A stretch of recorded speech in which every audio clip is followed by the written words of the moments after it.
The icy waters of the Snake River slapped against Olivia Keller's legs as she waded deeper, clutching her small canvas bag high above the rushing current. Behind her, flames licked the night sky of the Idaho Territory, her past turning to ash, while ahead, the vague promise of a future waited on the distant shore. It was May 1876, and Olivia had nothing left but the fierce hope burning in her chest. The river, swollen with spring runoff, tugged at her skirts. Each step threatened to sweep her away, but Olivia gritted her teeth and pushed forward. 22 years of hardship had taught her persistence, if nothing else. The homestead she had shared with her father now lay in ruins, burned by the same outlaws who had put a bullet in his chest 3 days prior.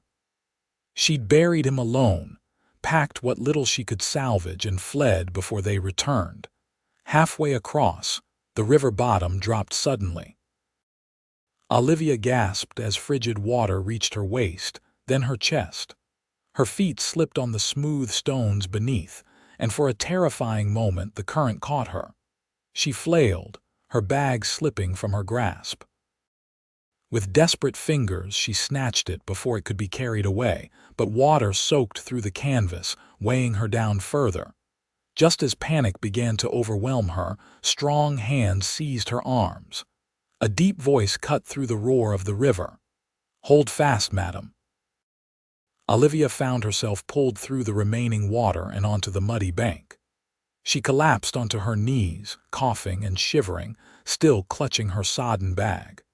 When she finally looked up, she saw a tall man silhouetted against the dying light of day, leading a sturdy chestnut horse.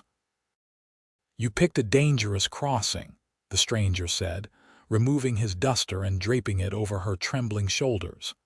"Snake River's no place for a lone woman, especially not at dusk." Olivia wiped water from her eyes, taking in the man before her.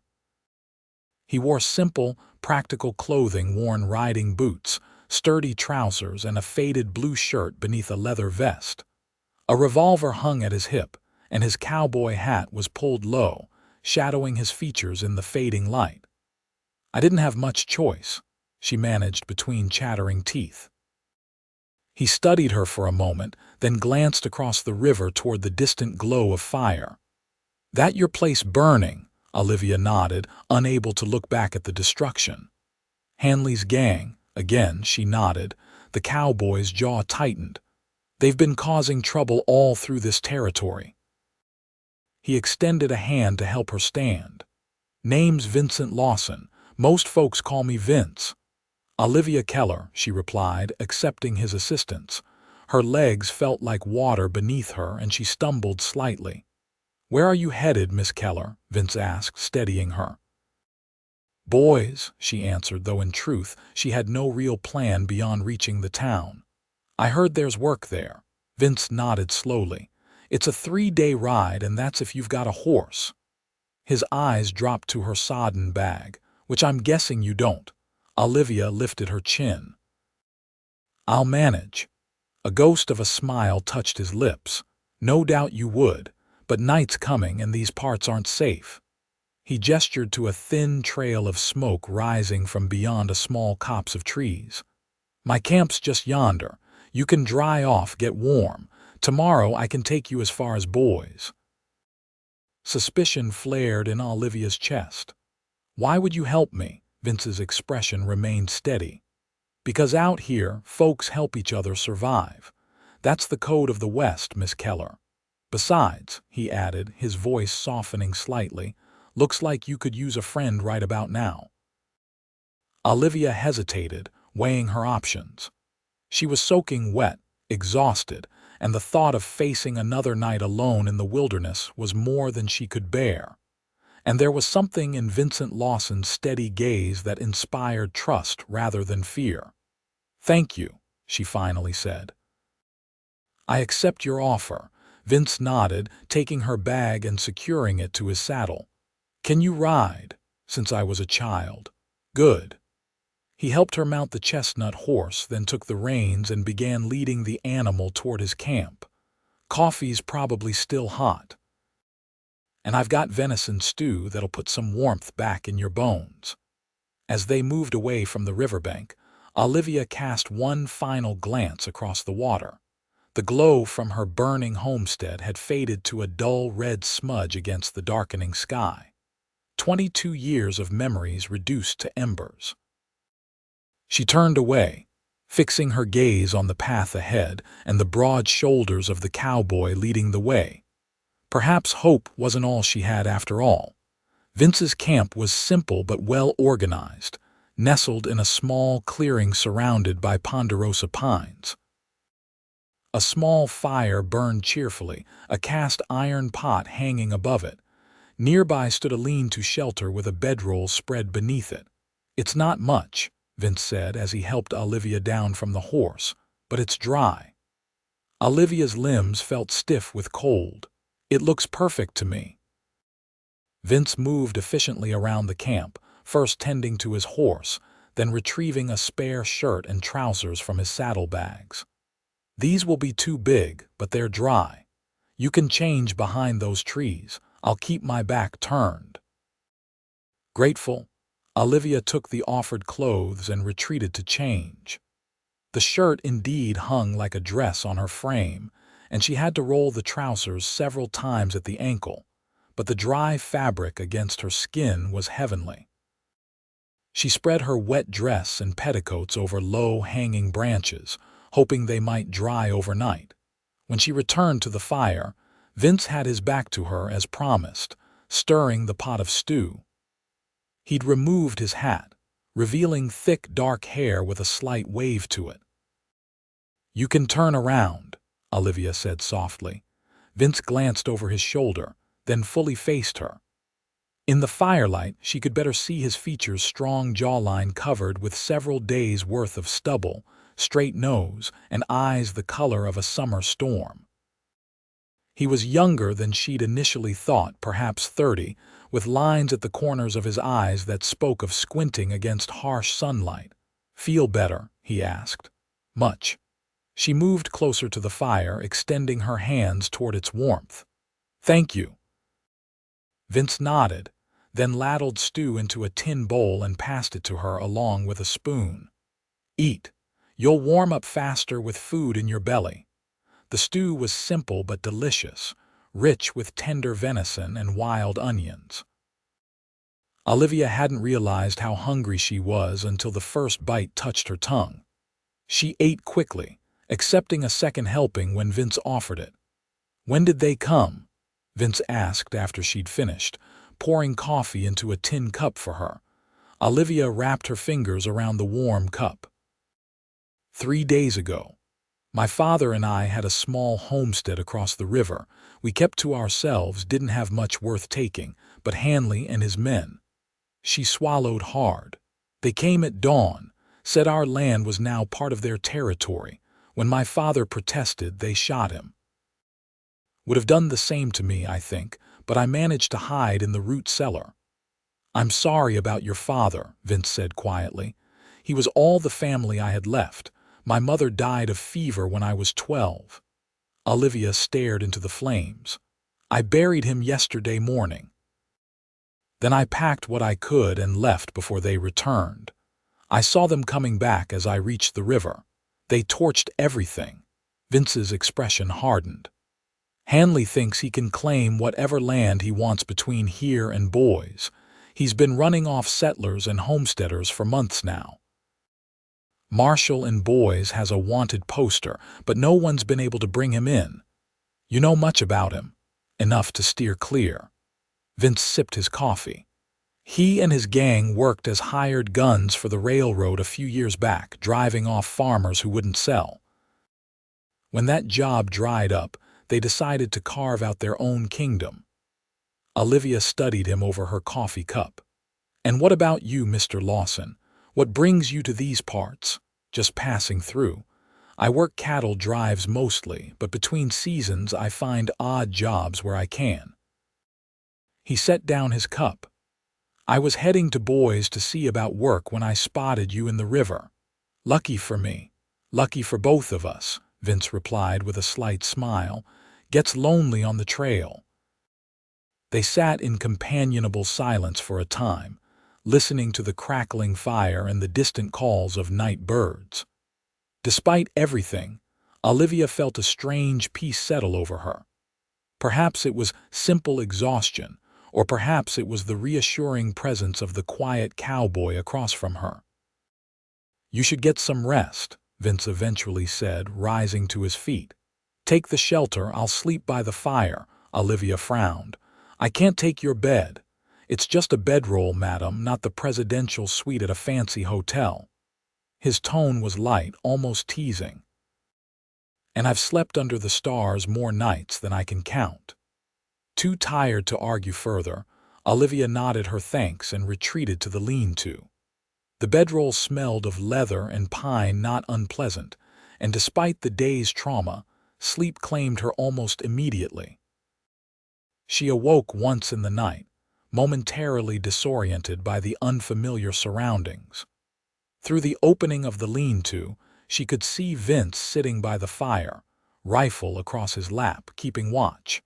Something about that sight eased the knot of fear in her chest, allowing her to drift back to sleep. Morning brought clear skies and birdsong. Olivia emerged from the lean-to to find Vince already awake, brewing fresh coffee.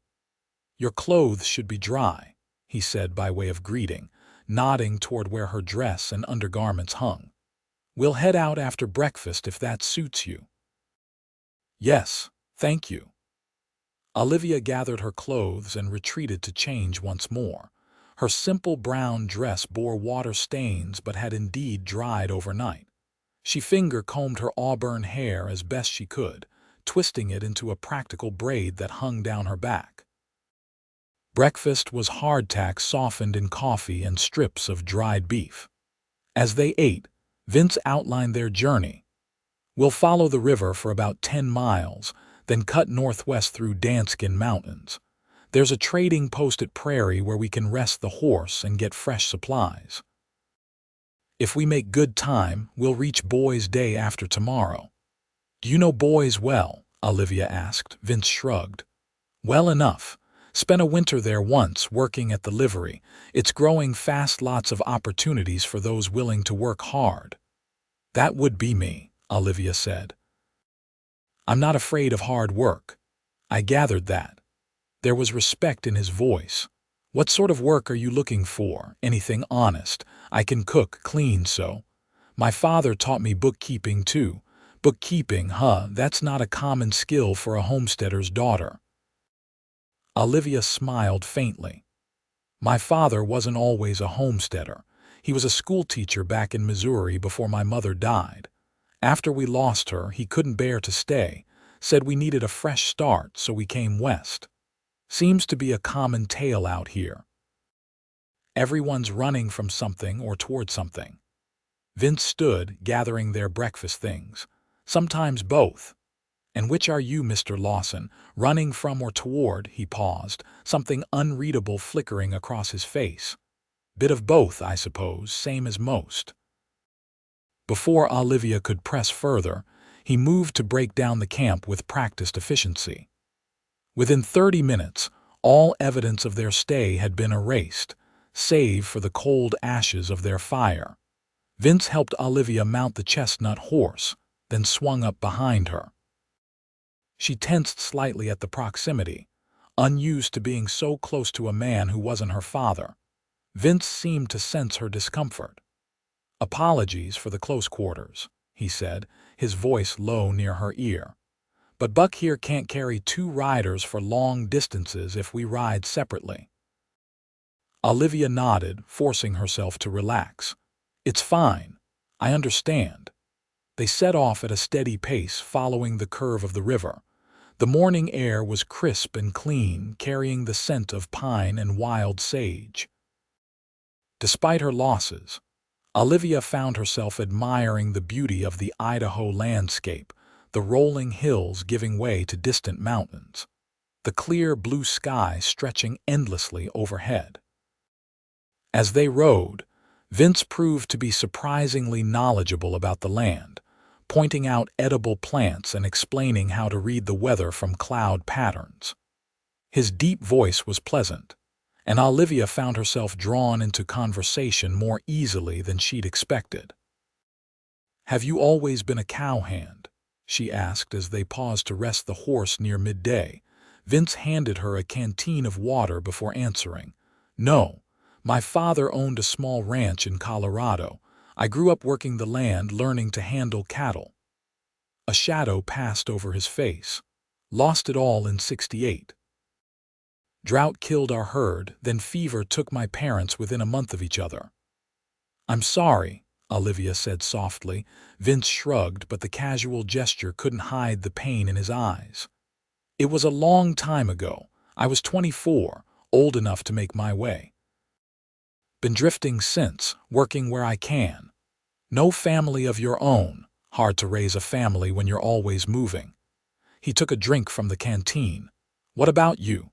No beau waiting somewhere?" Olivia shook her head.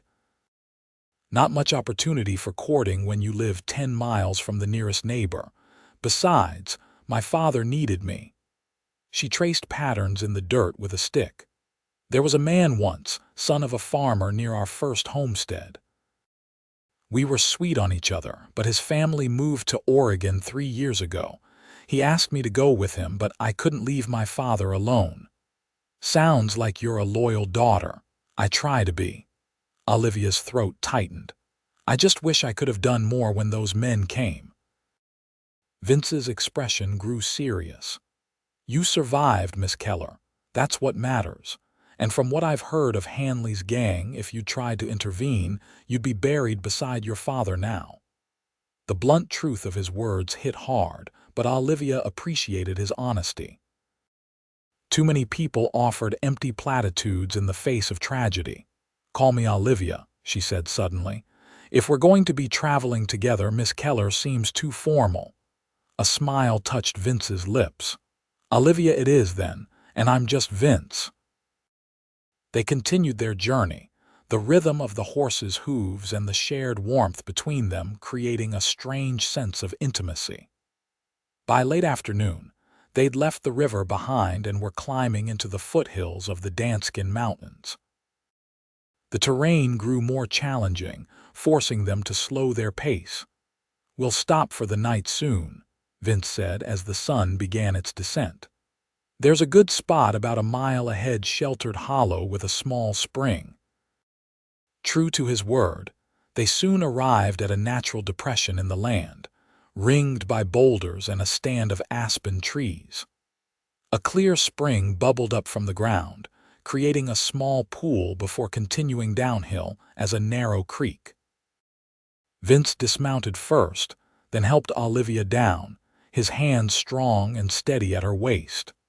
The brief contact sent an unexpected flutter through her stomach, which she quickly dismissed as hunger. They fell into an easy rhythm, setting up camp, as if they'd done this together many times before.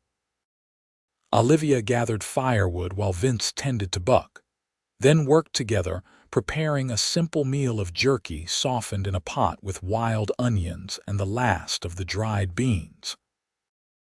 As they ate, watching the sunset paint the sky in brilliant oranges and pinks, Olivia felt a strange contentment settle over her. It seemed wrong, somehow, to feel anything but grief so soon after her father's death. Yet here she was, finding moments of peace in the company of a man she'd known less than 24 hours. "What will you do after you reach Boise?" she asked, breaking the comfortable silence. Vince poked at the fire with a stick. "Find work for the summer, I suppose." "The big cattle drives won't start until fall." He glanced at her. "What about you? Any specific plans once we get there?" Olivia sighed. "Find a job and a place to stay first of all, then." She trailed off, uncertain. "I never thought much beyond the homestead. My father and we had dreams of expanding, maybe building a proper ranch someday. Now I'm not sure what comes next." "The West is full of possibilities," Vince said softly. "You're young, strong, smart. You'll find your way. You sound very certain."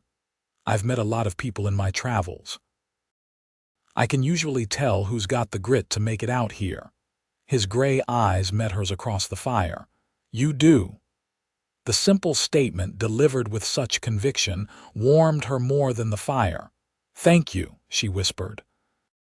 Later, as they prepared for sleep, Olivia once again taking the bedroll while Vince insisted on sleeping under the stars, she found herself watching him as he cleaned his revolver by firelight. His hands moved with practiced precision, each movement deliberate and efficient. "Can you teach me to shoot?" she asked suddenly. Vince looked up, surprised. "You don't know how?" "My father had a hunting rifle, but he never let me touch it. Said it wasn't proper for a lady." Olivia met his gaze steadily. "But I think a woman alone in the West should know how to protect herself." Vince considered her for a moment, then nodded. "You're right. We'll start tomorrow." True to his word, after breakfast the next morning, Vince led Olivia to a small clearing away from their campsite. He drew his revolver, a well-maintained Colt, and began explaining its parts and operation. "First rule of handling any firearm: always assume it's loaded, even when you know it isn't," he said, demonstrating how to check the cylinder. "Second rule: never point it at anything you don't intend to shoot." Olivia listened intently, absorbing every detail. When Vince finally placed the weapon in her hands, she was surprised by its weight. "Heavier than it looks," she commented. "That it is." Vince positioned himself beside her, adjusting her grip. "Hold it firm, but don't strangle it. Now extend your arm. No, keep your elbow slightly bent. That's it." His body was warm against her back as he helped position her, his arms encircling her to guide her aim.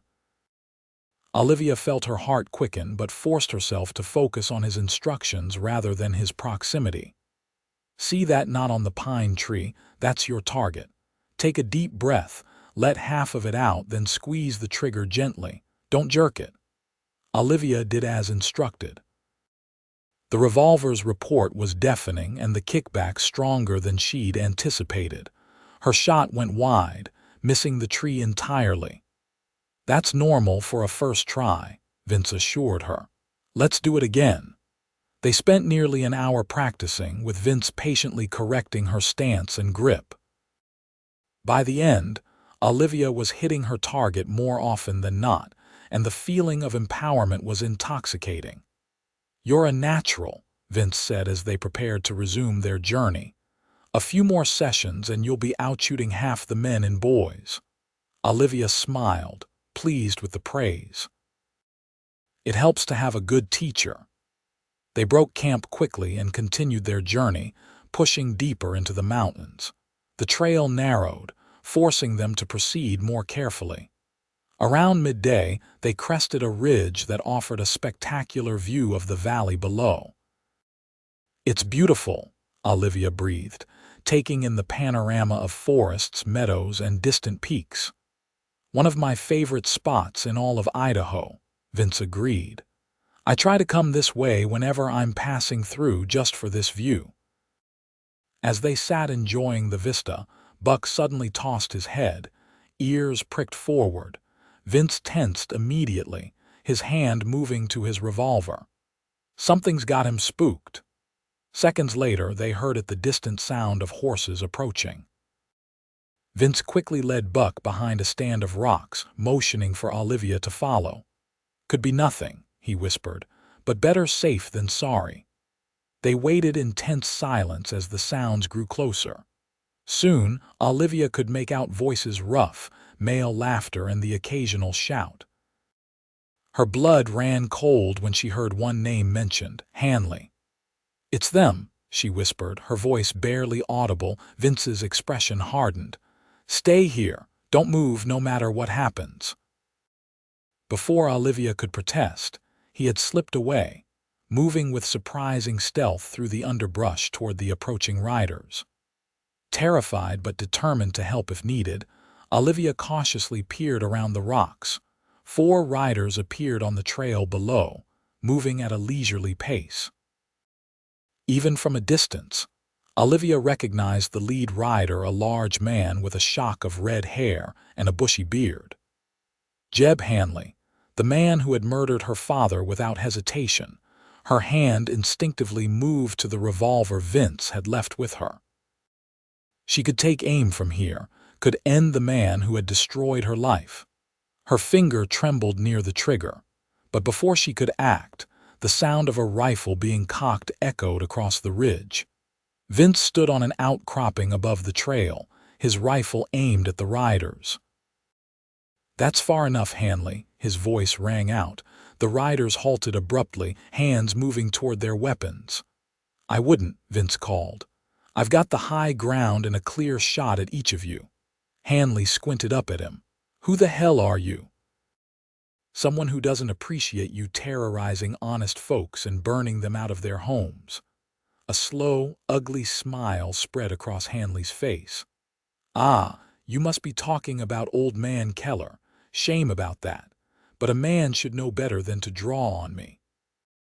"He never drew on you," Olivia whispered fiercely from her hiding place, rage building in her chest. "You boys have a choice," Vince continued, his voice steady. "Ride back the way you came and keep riding, or see which of you I drop first." One of the other riders, a thin man with a scar across his cheek, laughed.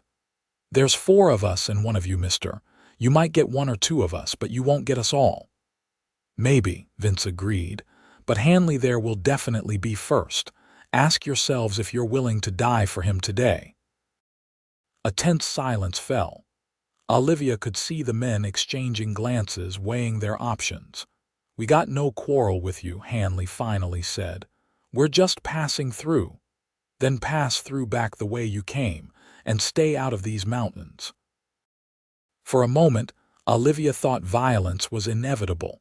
Then Hanley raised his hand in a mocking salute. "Another time, perhaps." He wheeled his horse around, motioning for his men to follow. As they retreated, the scarred man called back over his shoulder, "We'll see you again, mister. Count on it." Only when the riders had disappeared from sight did Vince return to Olivia's hiding place. His face was grim but composed. "You all right?" he asked. Olivia nodded, though her hands were shaking. "I wanted to kill him," she admitted. "I had my finger on the trigger." Vince gently took the revolver from her grip. "And if you had, his men would have hunted you to the ends of the earth. 4 against 1 isn't a fight you can win." He holstered the weapon.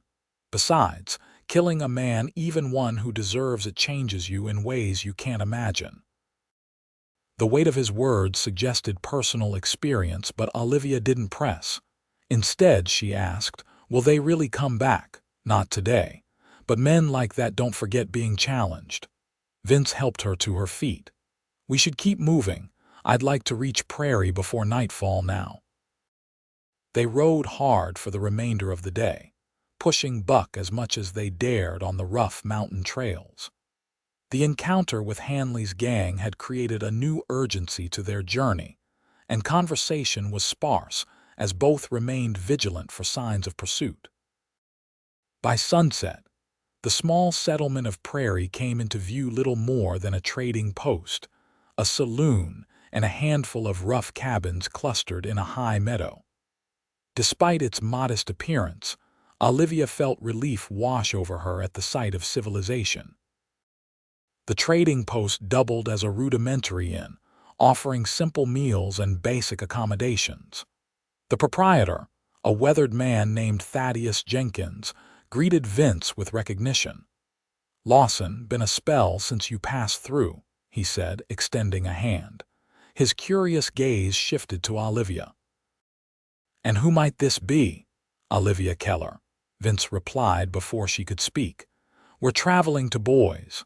Something in Vince's tone discouraged further questions. Jenkins simply nodded and showed them to a small, spartanly furnished room at the back of the building.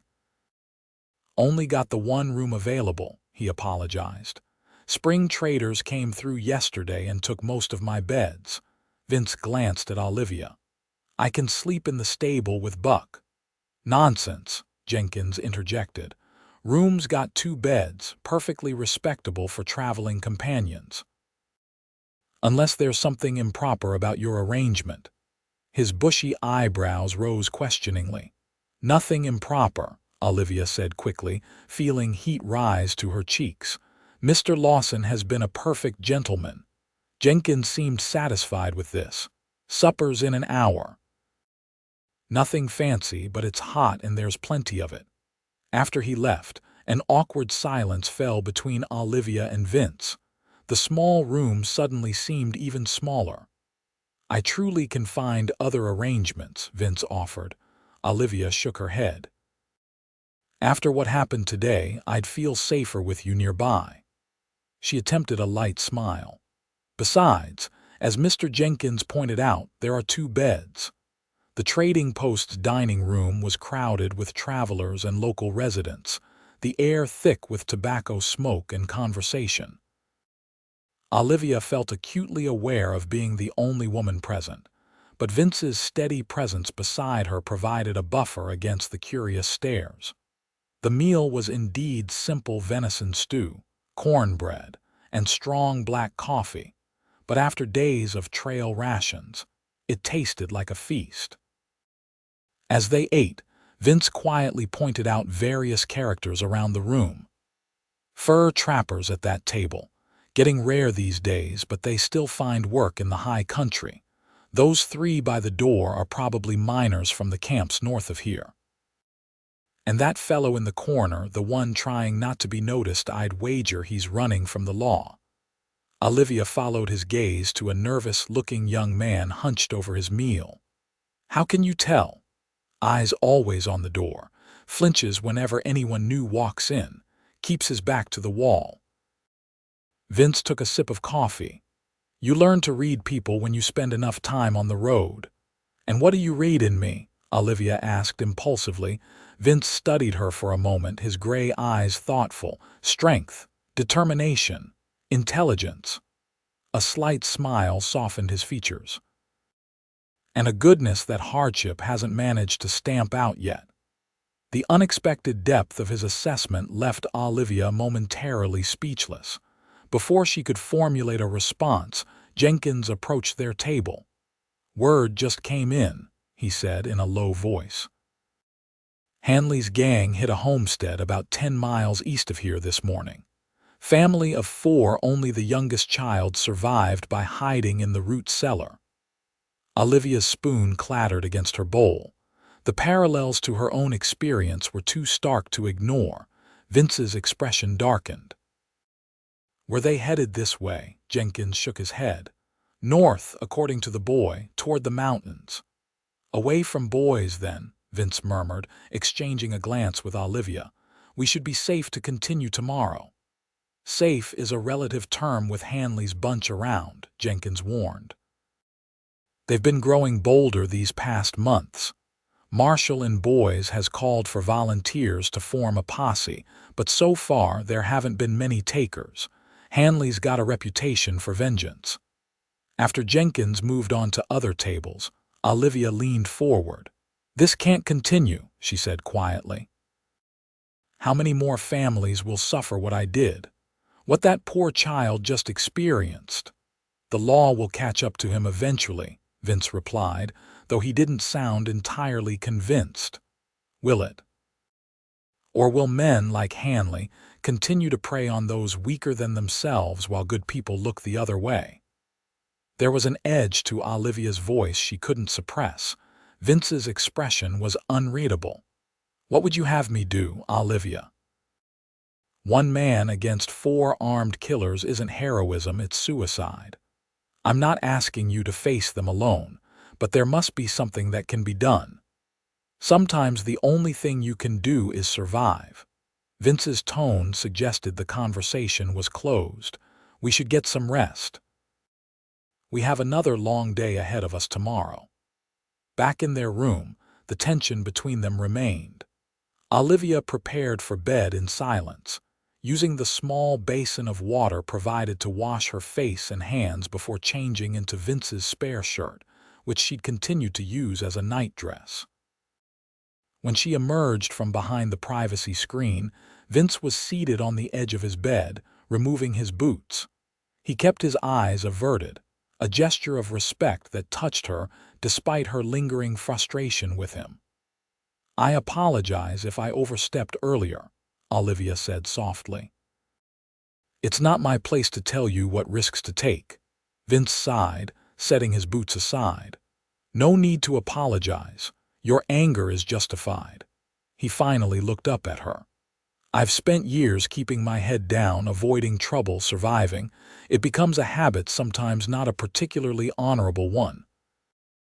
The raw honesty in his admission dispelled the last of Olivia's irritation. "We all do what we must to survive," she said, sitting on her own bed across from him. "I shouldn't judge your choices when you've been nothing but kind to me." A comfortable silence settled between them as Olivia brushed out her long auburn hair. She was acutely aware of Vince watching her from the corner of his eye, his attention quickly diverted whenever she glanced his way. "May I ask you something personal?" she ventured after a while. "You can ask." "I might not answer." "Fair enough." Olivia set her brush aside. "Earlier, when you spoke of killing, changing a person, you weren't speaking theoretically, were you?" Vince was quiet for so long that Olivia thought he'd decided not to answer. When he finally spoke, his voice was low and measured. "During the war, I served with a Colorado cavalry unit. I was young, idealistic, thought we were fighting for a righteous cause." His eyes grew distant. "In November of '64, we were ordered to a Cheyenne and Arapaho settlement at Sand Creek. They were flying a white flag, had been promised protection by the government." He swallowed hard. "What happened there? It wasn't battle. It was massacre." Olivia's heart constricted. She'd heard whispers of Sand Creek, though the newspapers had painted it as a great military victory. "I didn't fire my weapon that day," Vince continued. "I couldn't, but I didn't stop it either. I just stood there while women and children—" He trailed off, unable to finish. "You were a soldier following orders," Olivia said gently. "That's what I told myself afterward. But some orders shouldn't be followed." Vince's gaze refocused on her. "After the war, I went back to the family ranch, tried to forget. Then a bounty hunter passed through, tracking a man wanted in Denver. Offered good money for help, and we needed it after the drought." Olivia could see where this story was headed. "You went with him?" Vince nodded. "Found the man in a mining camp. He didn't surrender peacefully. I killed him." His voice grew hollow. "Turned out later he was innocent of the crime he was accused of. By then it was too late." "Is that why you left Colorado?" "Partly. After my parents died, there was nothing left for me there." Vince ran a hand through his hair. "So now you know why I'm cautious about confronting men like Hanley. It's not just about survival, it's about living with the consequences." Olivia crossed the small space between their beds and sat beside him, her hand covering his. "Thank you for telling me." Vince looked surprised by her touch, but didn't pull away. "Most people would think less of a man with such admissions." "I think more of you for your honesty," Olivia replied. "And for carrying that burden all these years." Something shifted in Vince's expression, a softening, a vulnerability he hadn't allowed before. For a breathless moment, Olivia thought he might kiss her. Instead, he gently squeezed her hand before releasing it. "We should sleep," he said softly. "Dawn comes early." Olivia returned to her bed, a curious mix of disappointment and relief washing over her. As she settled beneath the rough blanket, she found herself studying Vince's profile in the dim lamplight. There was more to this quiet cowboy than she'd initially perceived: depths of experience, of regret, of principle. And something else that drew her to him, despite the brevity of their acquaintance. She fell asleep pondering that connection, the sound of his steady breathing across the small room strangely comforting. Morning brought clear skies and renewed determination. They breakfasted quickly and were on the trail before most of Prairie's inhabitants had stirred. Vince had purchased additional supplies at Jenkins' store, including a small revolver for Olivia, which now rested in a pocket of her dress. "It's not as powerful as mine," he explained as they rode, "but it's easier to handle, especially for someone just learning. Keep it with you, even in Boise." The journey from prairie to Boise would take them out of the mountains and across more open country. As they descended from the higher elevations, the landscape gradually transformed from dense pine forests to rolling hills dotted with sage and juniper. They made good time throughout the morning, stopping briefly at midday to rest Buck and eat a simple meal of bread and dried meat. As they prepared to continue, Vince studied the horizon with a frown. "Storm brewing," he said, nodding toward distant clouds gathering in the west. "Might catch us before nightfall. Can we outride it?" Olivia asked. "Not likely, but there's an old line shack about 10 miles ahead, used by cattle outfits during spring and fall drives. Should give us shelter if we need it." They pushed on with greater urgency, Buck seeming to sense the approaching weather. The wind picked up steadily, carrying the scent of rain. By late afternoon, the sky had darkened ominously, and the first distant rumbles of thunder reached them. "There," Vince pointed to a small structure nestled against a rocky outcropping ahead. "The line shack." They reached the cabin just as the first heavy drops began to fall. It was a simple one-room affair with a dirt floor, rough-hewn walls, and a stone fireplace. A rickety table, 2 chairs, and a narrow cot were the only furnishings, but after days on the trail, it seemed luxurious to Olivia. Vince tended to Buck, ensuring the horse was sheltered in the small lean-to attached to the cabin before joining Olivia inside. By then, rain was falling in sheets, drumming against the cabin's tin roof. "Looks like we made it just in time," Olivia said as Vince shook water from his hat. "Will this delay our arrival in Boise? Depends how long the storm lasts. If it clears by morning, we can still reach town by tomorrow evening." Vince moved to the fireplace, examining the stack of firewood left by previous occupants. "We're fortunate enough dry wood for the night." Soon a cheerful fire crackled in the hearth, dispelling the dampness and chill. Outside, the storm intensified, wind howling around the corners of the cabin and lightning occasionally illuminating the interior with harsh white light. They prepared a simple meal from their supplies and ate in companionable silence, listening to the storm rage. There was something intimate about sharing this small space, cut off from the rest of the world by the tempest outside. "What will you do once we reach Boise?" Olivia asked, breaking the silence. "Will you stay or move on?" Vince stared into the fire. "Hadn't given it much thought. Usually I go where work takes me." And if there was a reason to stay, the question slipped out before Olivia could consider its implications. Vince's eyes lifted to meet hers, something unspoken passing between them. Would there be? Olivia felt heat rise to her cheeks. "I only meant that as Boise seems to be growing, there might be opportunities for a man with your skills." A smile tugged at the corner of Vince's mouth. "My skills? With horses," Olivia clarified quickly, "and cattle. You mentioned working at the livery before." "I did at that." Vince's expression grew more serious. "Truth is, Olivia, I've been drifting so long I'm not sure I know how to stay in one place anymore." "I understand," Olivia said, though she felt a surprising pang of disappointment. "The West is full of possibilities, as you said." "Why limit yourself to one town?" Vince studied her for a long moment. "There are things that might make a man want to put down roots. The right opportunity, the right—" He paused, seeming to search for words. "The right circumstances." The air between them felt charged, like the atmosphere before lightning strikes. Olivia found herself unable to look away from his steady gaze, her heart beating an unfamiliar rhythm in her chest. A particularly loud crack of thunder broke the moment, causing them both to start slightly. "We should get some rest," Vince said, rising from his chair. "You take the cot. I'll make do on the floor by the fire." "You always insist on giving me the better sleeping arrangements," Olivia observed. "My mother raised me to be a gentleman," Vince replied with a small smile. One of the few lessons that stuck.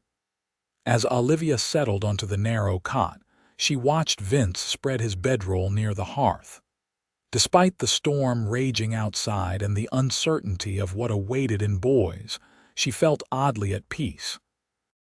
In just 3 days, this man had become important to her in ways she couldn't fully articulate, not just as a protector or guide, but as someone whose thoughts and feelings mattered deeply to her.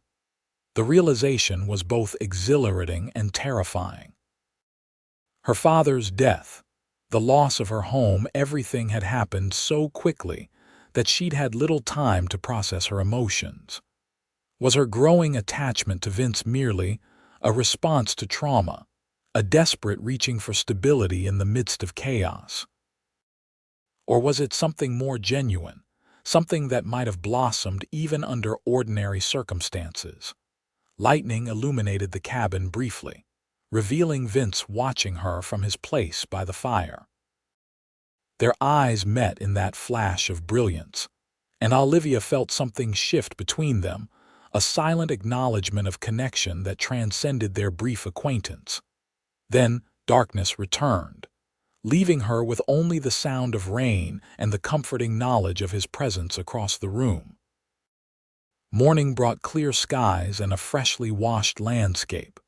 The storm had passed during the night, leaving puddles and wet vegetation but no serious damage. After a quick breakfast, they set out on the final leg of their journey to Boise. The terrain gradually flattened as they traveled, forests giving way to expansive valleys. By mid-afternoon, they caught their first glimpse of Boise in the distance, a collection of buildings nestled alongside the river, smoke rising from numerous chimneys. "Bigger than I expected," Olivia commented as they paused to rest Buck. "It's grown considerably in the last few years," Vince replied. "The territorial capital now, with all the government business that brings, plus mining, ranching, and trade." He pointed toward the northeastern edge of town. "That's Fort Boise. Army established it back in '63 to protect the Oregon Trail migrants and miners." As they drew closer, the details of the town came into sharper focus. Boise was indeed substantial by frontier standards, several streets of buildings, many constructed of brick rather than the rough-hewn logs Olivia had expected. The main thoroughfare bustled with activity, wagons, horsemen, and pedestrians moving purposefully about their business. Olivia felt a curious mixture of excitement and apprehension as they entered the outskirts of town. This would be her new beginning, the place where she would build a life from the ashes of her old one. Yet as they rode down the main street, Buck's hooves clopping on the hard, packed earth, she found herself acutely aware that once they stopped, her time with Vince might come to an end. "Where should I take you?" Vince asked, as if reading her thoughts. "Is there someone you know here?" "A boarding house, perhaps." Olivia shook her head. "I don't know anyone. Is there a respectable establishment where a single woman might find lodging?" Vince considered for a moment. "The Riverside boarding house on Jefferson Street has a good reputation, owned by a widow named Mrs. Abernathy. She's strict but fair, I'm told." "That sounds suitable," Olivia agreed, though her heart wasn't in it. The prospect of saying goodbye to Vince so soon left her feeling hollow. They made their way to Jefferson Street, a quieter thoroughfare set back from the main bustle of town. The Riverside boarding house proved to be a well-maintained 2-story structure with a small garden in front, a stark white fence enclosing the property. Vince helped Olivia dismount, then retrieved her bag from Buck's saddle. An awkward silence fell between them as they stood before the gate. "Well," Vince said finally, "this is where I leave you." Olivia nodded, unable to formulate a response that wouldn't reveal too much of her feelings. "Thank you for everything, Vince. I wouldn't have survived without your help." "You're stronger than you give yourself credit for," he replied. "You'd have found a way." Another silence, heavier than before. "Where will you go now?" Olivia asked. Vince shifted his weight, gaze dropping briefly to the ground before meeting hers again. "Thought I'd stable Buck at the livery, then see about work. The cattle season won't start for another month or so. Perhaps we'll see each other around town then. Perhaps." There was something in his tone, a reservation, a distance that hadn't been there before. Impulsively, Olivia extended her hand. "I hope we do." Vince took her hand, but instead of shaking it as she expected, he raised it to his lips in a gentle gesture that sent warmth coursing through her. "Take care of yourself, Olivia Keller." Before she could respond, he released her hand, mounted Buck, and with a final nod rode away. Olivia watched him go, a curious ache in her chest that had nothing to do with the physical hardships of their journey. Mrs. Abernathy proved to be exactly as Vince had described, strict but fair.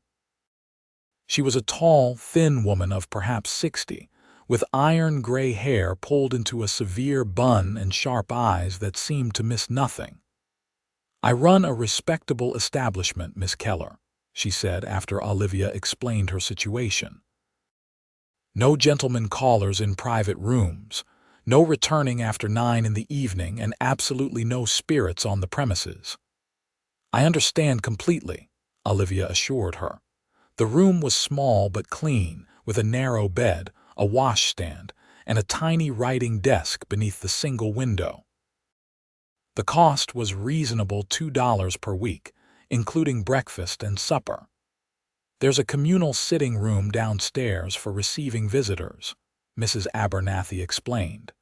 "And the kitchen is available for tea between meals, though I don't allow cooking by boarders." After the landlady departed, Olivia sat on the edge of the bed, suddenly overwhelmed by her situation.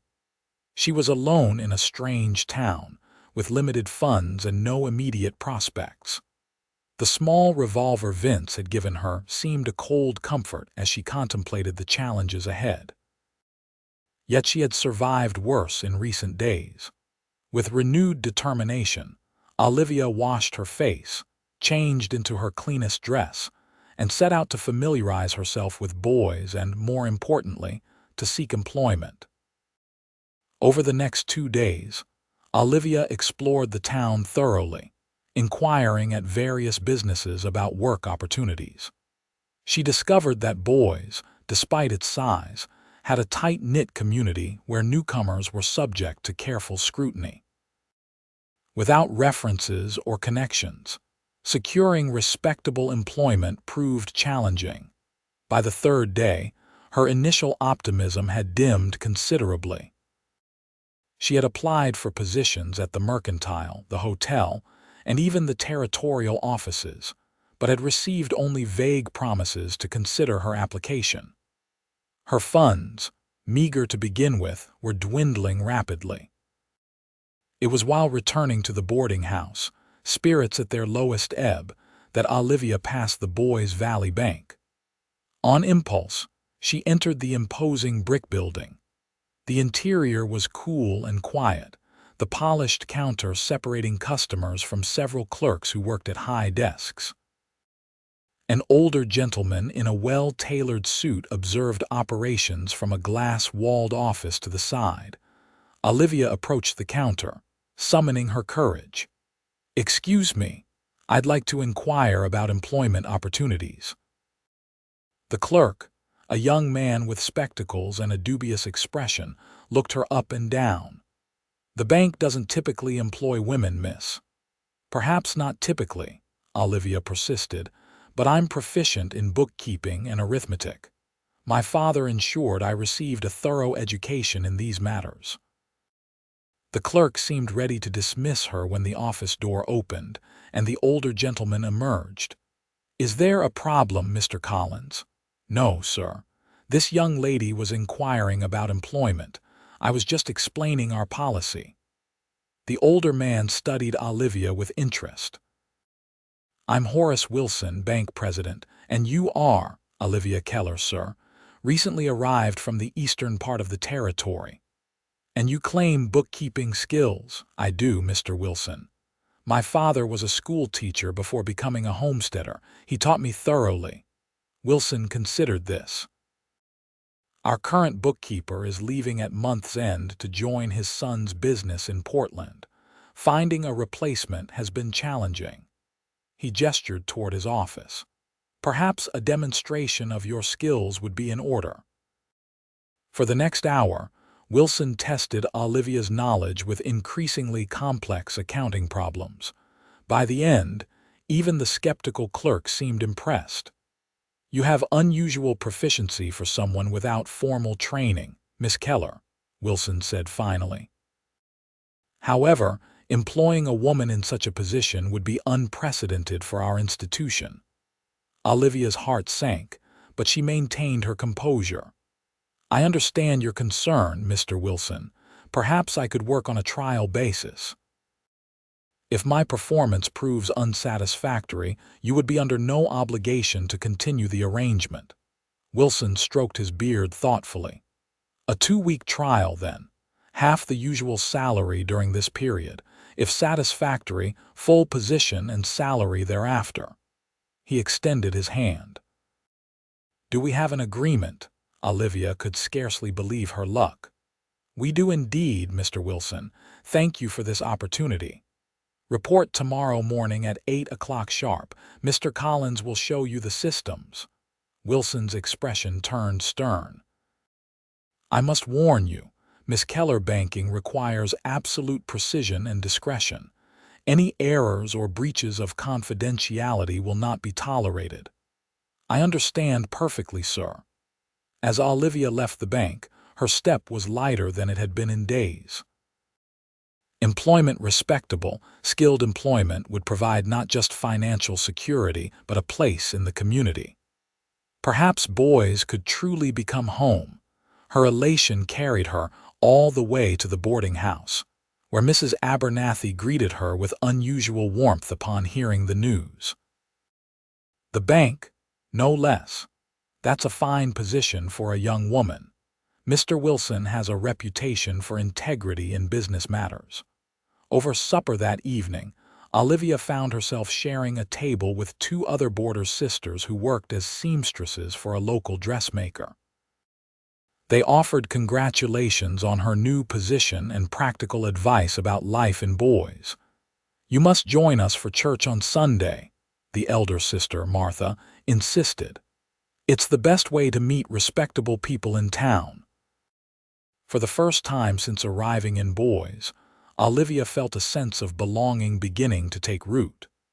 Yet as she prepared for bed that night, her thoughts turned inevitably to Vince. She hadn't seen him since he'd left her at the boarding house gates, and she wondered where he was, if he'd found work, or if perhaps he'd already moved on. The possibility that he had left Boise without a word brought an unexpected pang of loss. She chided herself for such feelings. They'd known each other barely a week, and he owed her nothing beyond the assistance he'd already provided. Yet the connection between them had felt significant, at least to her. Perhaps it was simply gratitude magnified by the intensity of their shared experience. Or perhaps her isolation in a new town made her cling to the memory of the one person who had shown her kindness. Whatever the case, Olivia resolved to focus on her new beginning. She had survived tragedy and found opportunity that would be enough. It had to be. The following weeks passed in a blur of activity as Olivia immersed herself in her new position at the bank. Mr. Wilson had been impressed enough with her work during the trial period to offer her the full bookkeeping position, with a salary that allowed her to begin saving modestly after covering her expenses. She fell into a pleasant routine: work at the bank 6 days a week, church on Sundays, and occasional social outings with Martha and Sarah, her fellow boarders. Mrs. Abernathy had relaxed her stern demeanor somewhat as Olivia proved to be a model tenant, even allowing her the use of the kitchen for baking on Sunday afternoons. Boys was gradually becoming familiar, its streets and establishments no longer foreign to her. She learned the rhythms of the town, which stores offered the best goods at fair prices, which streets to avoid after dark, which neighbors were friendly, and which were merely nosy. Yet despite this growing comfort, Olivia found herself scanning the streets for a familiar figure whenever she walked to and from the bank. She had neither seen nor heard anything of Vince Lawson since their parting, and she began to believe he had indeed left Boys. It was on a warm Saturday in early June, nearly a month after her arrival, that fate intervened. Olivia had been sent by Mr. Wilson to deliver documents to the land office, a task normally performed by one of the junior clerks, but they were short-handed that day. As she exited the government building, documents safely delivered, she quite literally collided with a solid figure rounding the corner. Strong hands steadied her, preventing a fall. "Pardon me, madam." "I wasn't." The voice broke off, and Olivia looked up into the familiar gray eyes of Vincent Lawson. "Olivia," surprise and something warmer lit his features. "I thought you might have moved on from Boys." She couldn't help the smile that spread across her face. "I could say the same about you. I haven't seen you since I left you at the boarding house," Vince finished. He released her arms, seeming to suddenly realize he was still holding her. "You're looking well." Indeed, Olivia knew she presented a different picture than when they'd last met. Her dress, while simple, was new and well-fitted. Her hair was neatly arranged, and regular meals had restored some of the fullness to her cheeks that grief and hardship had stolen. "As are you," she replied. Vince appeared more settled than the trail-worn cowboy she remembered, clean-shaven, his clothes less dusty, though still practical rather than fashionable. An awkward silence fell between them, the busy street flowing around them like a river around two stones. "Are you still at Mrs. Abernathy's?" Vince asked finally. Olivia nodded. "I am, and I've found employment at the bank as a bookkeeper." "The bank?" Vince's eyebrows rose in surprise. "That's impressive. Not many women in such positions." Mr. Wilson was skeptical at first, but he's come to appreciate my attention to detail. Olivia hesitated, then asked, "And you? Have you found work in Boys?" "I have, actually. Started at the livery as planned, but then got an offer from the Double R Ranch outside town. They needed an experienced hand, and the pay is better than I expected." A slight smile touched his lips. "Seems I might be staying in these parts longer than usual." The news sent a flutter of pleasure through Olivia's chest. "That's wonderful." Another pause, this one charged with unspoken thoughts. "I should let you get back to your business," Vince said, though he made no move to leave. "I'm sure you're busy." "Actually, I was just finishing an errand for the bank." Olivia gathered her courage.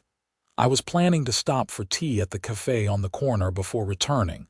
Perhaps you'd care to join me, if you have time, that is."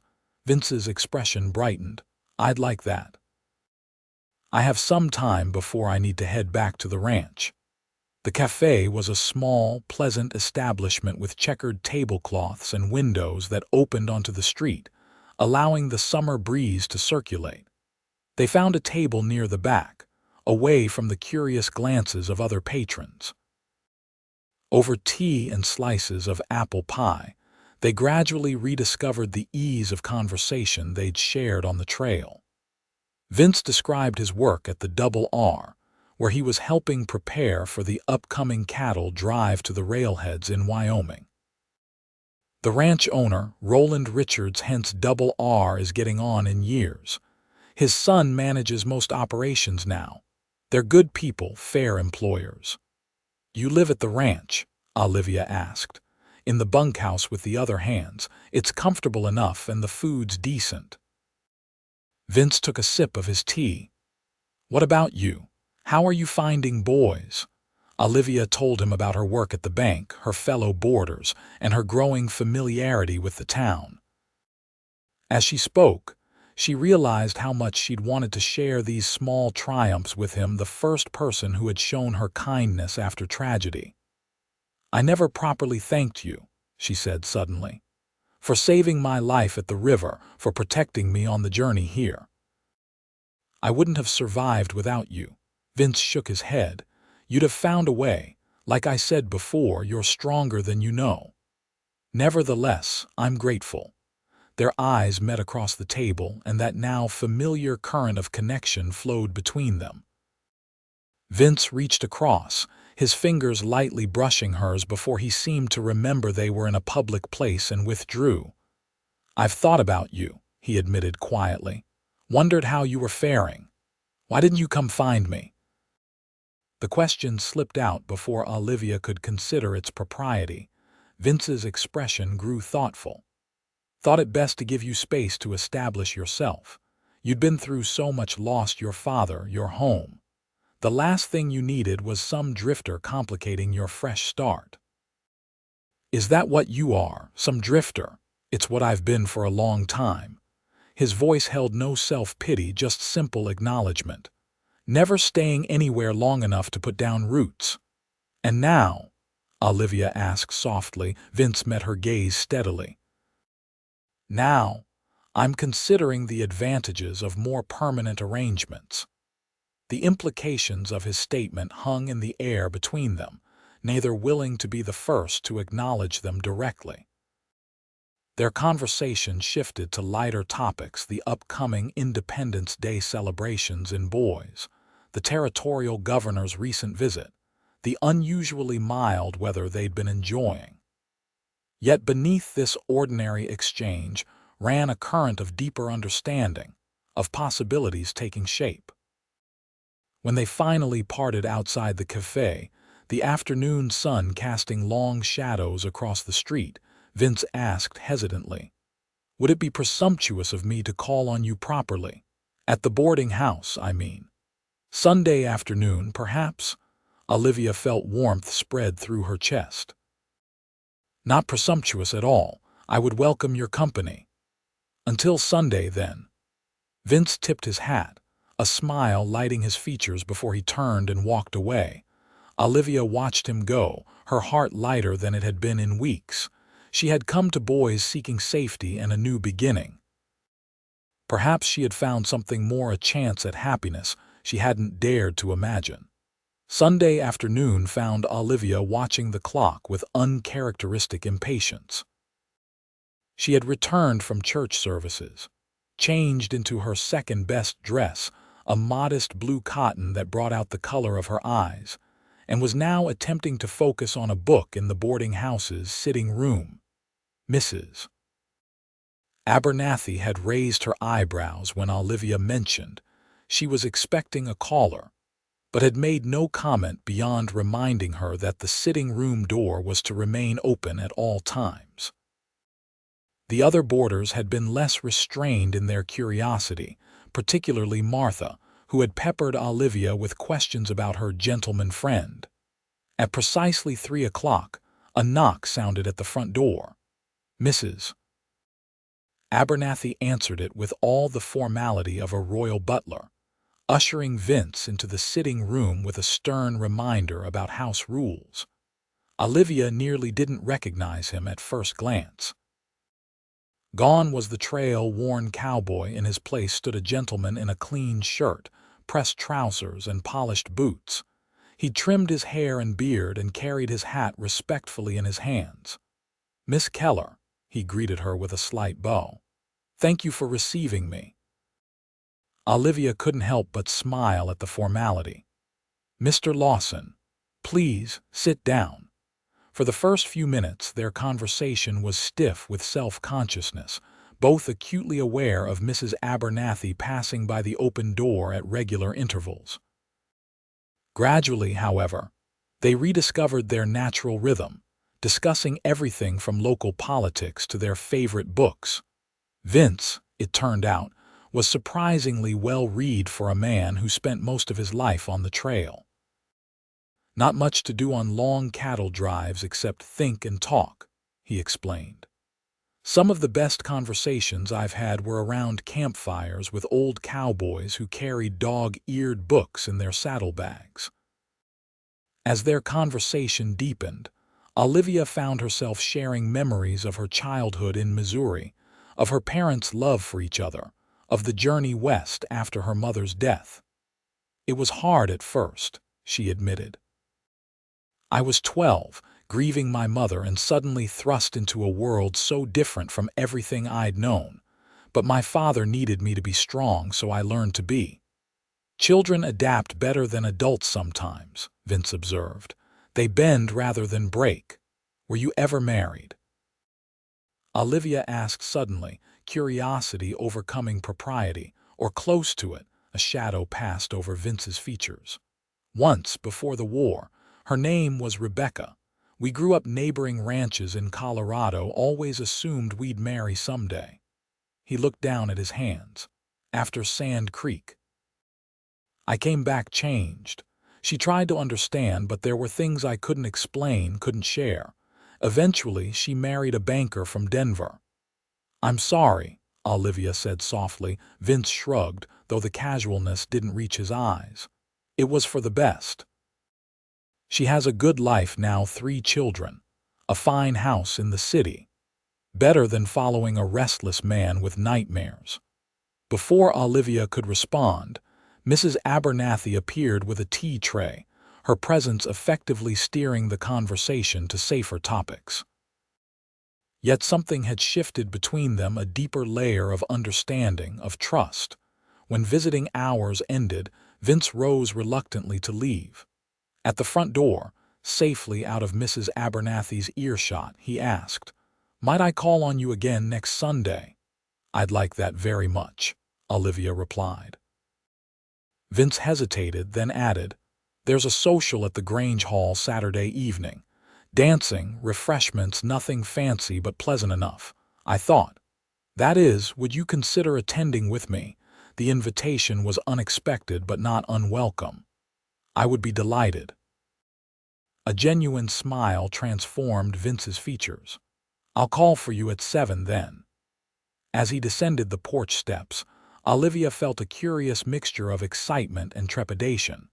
This was no longer just friendship forming, it was courtship, with all its possibilities and uncertainties. The Grange Hall was decorated with paper lanterns and wildflowers for the social. The large open space already filled with couples and families when Vince and Olivia arrived.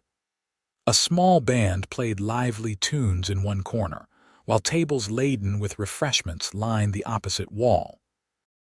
Olivia was acutely aware of the curious glances directed their way, as Vince guided her through the crowd with a gentle hand at the small of her back. She had met few of Boyce's residents beyond her fellow boarders, and those she encountered at the bank or church. "Everyone's looking," she murmured. "That's because you're the most beautiful woman here," Vince replied quietly. Olivia felt heat rise to her cheeks, but before she could respond, they were approached by a middle-aged couple. "Lawson, didn't expect to see you here," the man greeted, extending his hand. He was solidly built, with salt and pepper hair and the weathered complexion of someone who spent most of his life outdoors. "Mr. Richards," Vince returned the handshake. "Mrs. Richards." He nodded respectfully to the woman. "May I present Miss Olivia Keller?" "Olivia, this is Roland Richards, owner of the Double R, and his wife, Margaret." "A pleasure to meet you, Miss Keller," Richards said. This explains why Lawson's been riding into town every chance he gets these past few weeks. Now it was Vince's turn to look uncomfortable. "Olivia works at the Boys Valley Bank," he said, changing the subject. Mrs. Richards' eyebrows rose with interest. "The bank? How unusual and impressive." The conversation continued pleasantly. with the Richards proving to be gracious and unpretentious, despite their status as one of the area's prominent ranching families. When they moved on to greet other guests, Vince led Olivia toward the refreshment table. "Every chance you get." Olivia couldn't resist asking, a smile playing at her lips. Vince chuckled, a flush visible beneath his tan. "Richards exaggerates, but I may have found reasons to come to town more frequently than strictly necessary." Before Olivia could respond, the band struck up a lively waltz, and Vince extended his hand. "Would you care to dance?" Dancing was not something Olivia had much experience with. Isolated homestead life had offered few such opportunities. But she placed her hand in Vince's, allowing him to lead her onto the floor. "I should warn you," she said as they took their positions. "I'm not very practiced at this." "Just follow my lead," Vince replied, his hand warm at her waist. "I'm not exactly a dancing master myself, but I can manage a simple waltz." He was being modest. Vince moved with surprising grace for a man who spent his days on horseback. Olivia quickly found the rhythm, relaxing into his guidance as they circled the floor. "Where did a cowboy learn to dance so well?" she asked. A smile touched his lips. "My mother insisted, said no son of hers would grow up unable to properly escort a lady across a dance floor. She taught you well." As they danced, Olivia became increasingly aware of Vince's physical presence, the strength in his hand at her waist, the clean scent of soap and leather that clung to him, the way his eyes never left her face. The rest of the room seemed to fade away, leaving only the music and the man before her. When the waltz ended, they remained standing close for a moment longer than propriety strictly allowed. Then Vince stepped back, though his hand lingered on hers. "Would you like some air?" he asked. "It's getting warm in here." They stepped outside onto the hall's wide porch, where several benches provided seating. The night was clear, stars scattered like diamond dust across the velvet sky. A gentle breeze carried the scent of sage and distant pine. "It's beautiful here," Olivia said softly. "Different from the mountains where I lived with Father, but beautiful in its own way." "Idaho has a way of getting under your skin," Vince agreed. "I've seen more spectacular landscapes, but there's something about this territory that feels right."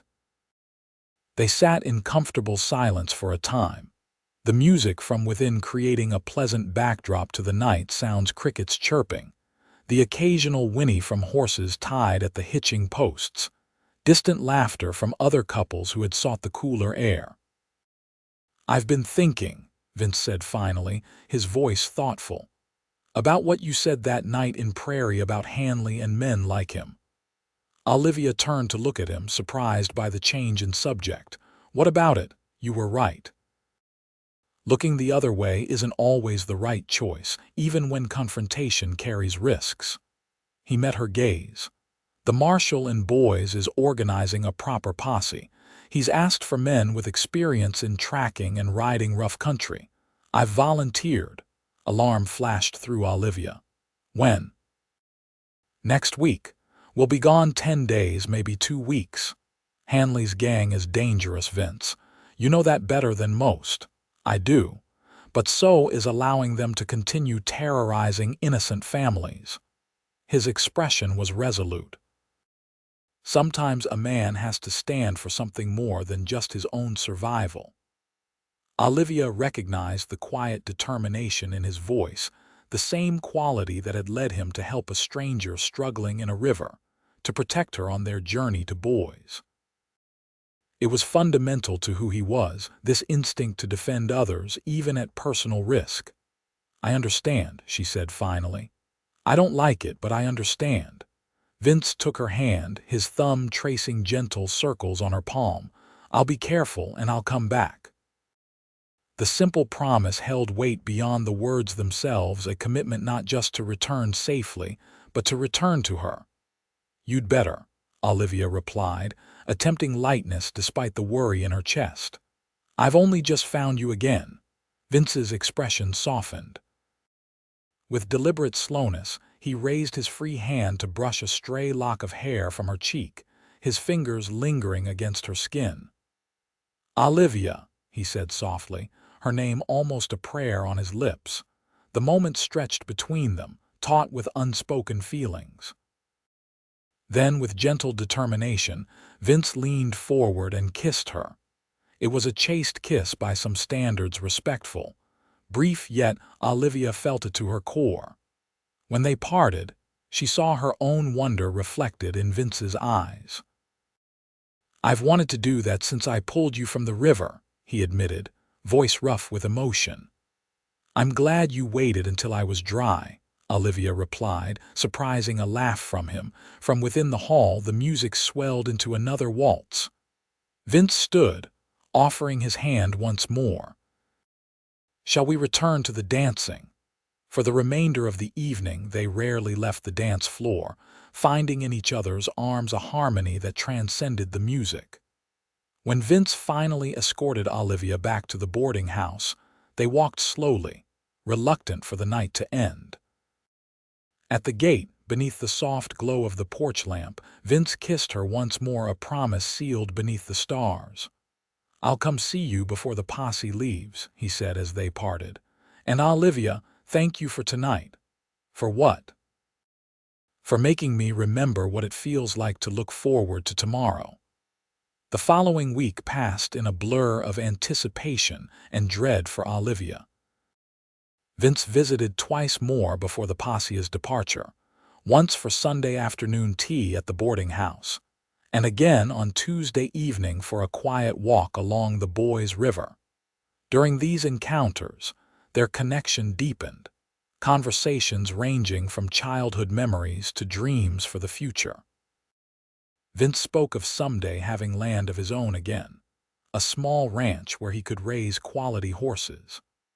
Olivia shared her hope of perhaps opening a small school, combining her father's love of teaching with her own desire to contribute to the community.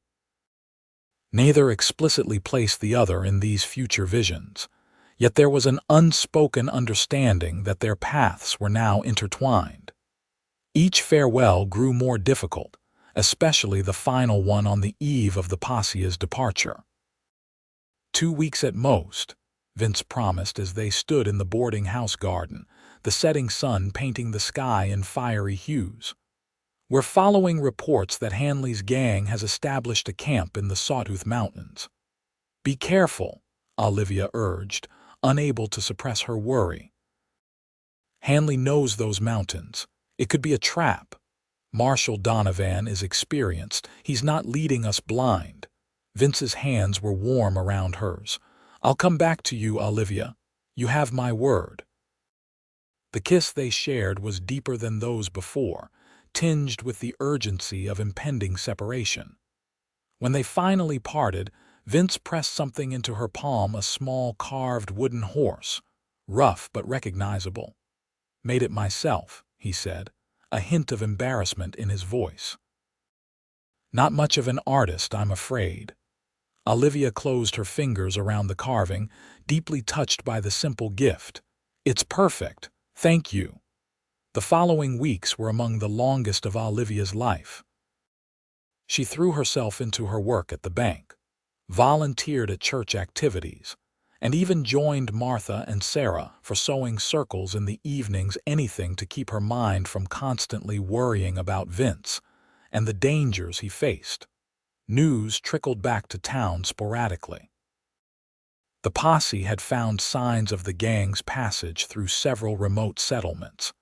They were closing in on what they believed was Hanley's main hideout.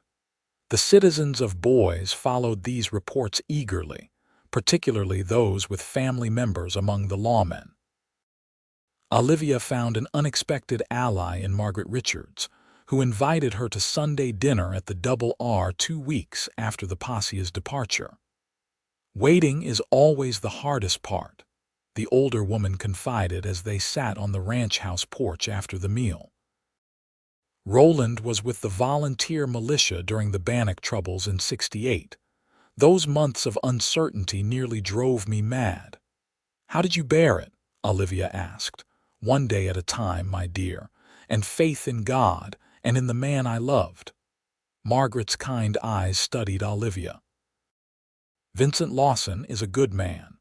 Roland says he's the best hand they've had in years, honest, hardworking, skilled with horses. He is a good man, Olivia agreed softly. Margaret smiled knowingly but didn't press further. Instead, she invited Olivia to visit the ranch whenever she wished. The company helps with the waiting, she explained. And I enjoy having another woman to talk with. Gets tiresome being surrounded by cowboys day in and day out.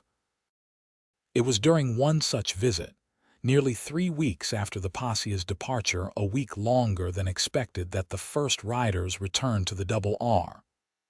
Olivia and Margaret were in the kitchen, preparing preserves from the summer berries, when they heard hoofbeats in the yard. They rushed outside to find Roland Richards helping one of the posse members from his horse. The man was dusty and exhausted, his clothes torn in places, but appeared otherwise unharmed. "James, thank God," Margaret exclaimed. "Where are the others coming behind?" the man replied wearily. "Most of us, anyway." Olivia's heart constricted. "Most?" James accepted a canteen from Roland before answering.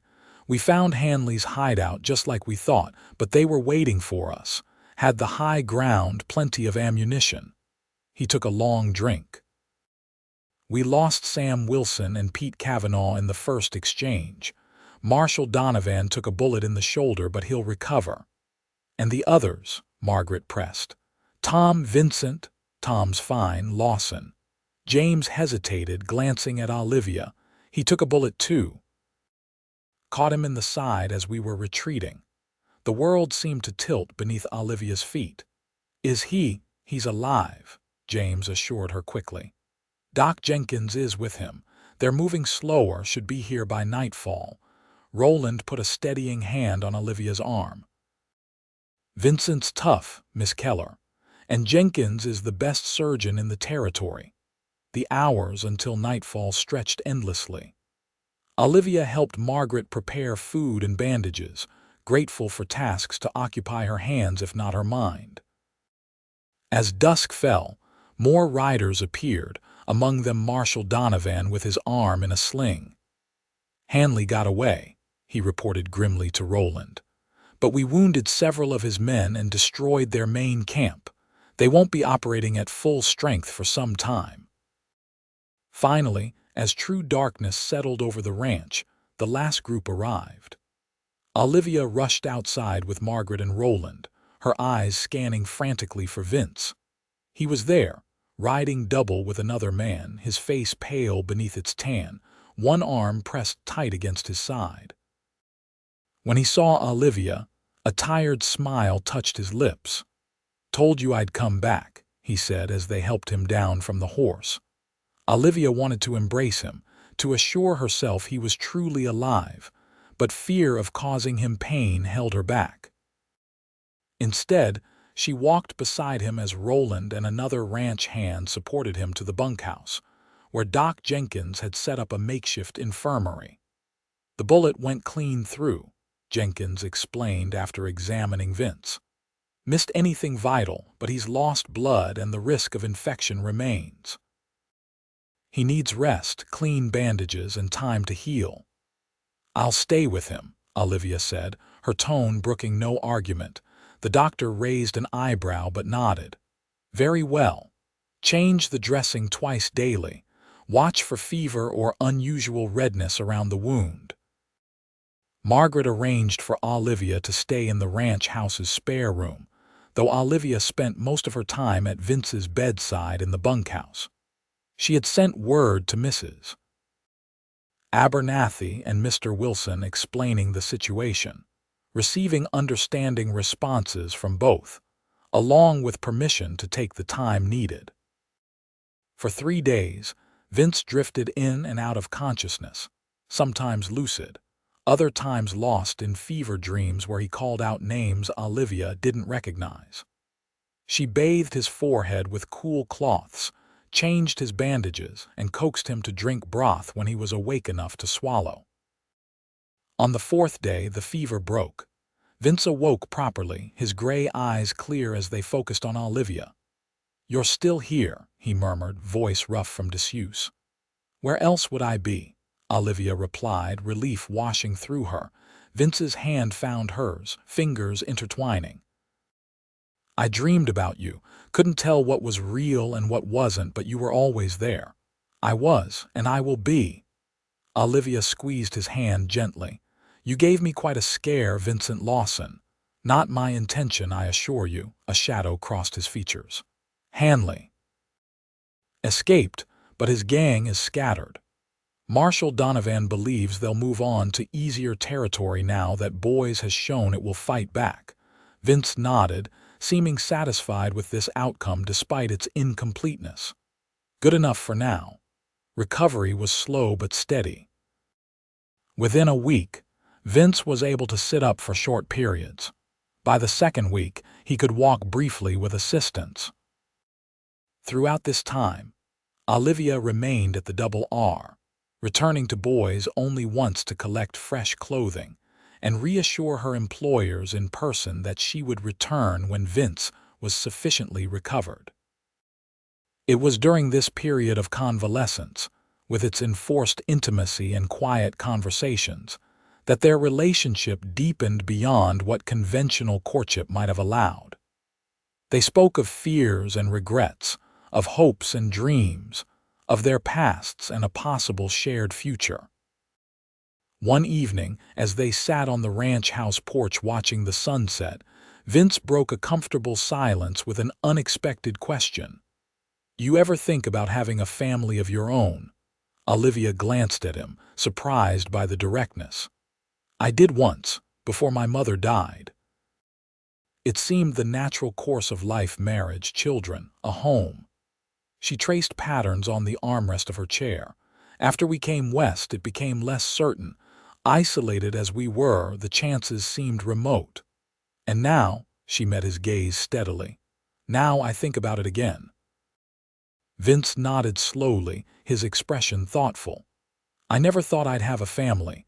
Not after Rebecca, certainly not after years of drifting. Seemed unfair to ask a woman to tie herself to someone who couldn't offer stability." "And now?" Olivia echoed his question. "Now I find myself wanting things I'd given up on. A home, roots, a future with someone who understands the man I am, not just the man I present to the world." His gray eyes held hers. "With you, Olivia." The simple declaration hung in the air between them, profound in its honesty. "I want that too," Olivia admitted softly. "With you." Vince reached for her hand, bringing it to his lips in a gesture that had become familiar yet never lost its power to quicken her pulse. "I don't have much to offer yet. No land of my own, no house worthy of you. But if you're willing to wait while I build something, I promise you won't wait alone."